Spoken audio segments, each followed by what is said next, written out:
Good afternoon, ma'am. I am R.D. Gabriel M. Nubal, BS Criminology 2. So, imagine if these technologies someday become mainstream, how would that impact society as we know it?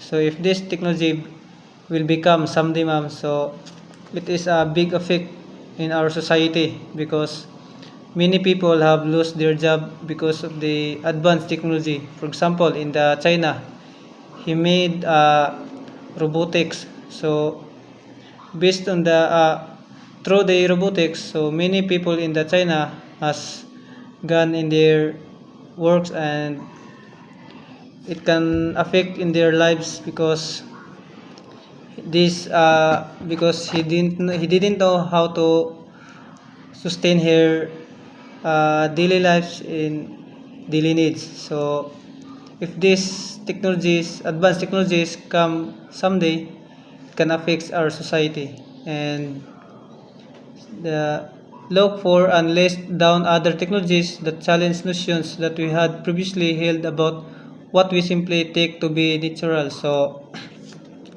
modern technology advancement are increasingly blurring the lines between the what is considered as natural and artificial, forcing a re-evaluation of humanity's relationships. So, it can affect in our society and also the human because of the advanced technology. And that's all, ma'am. Thank you.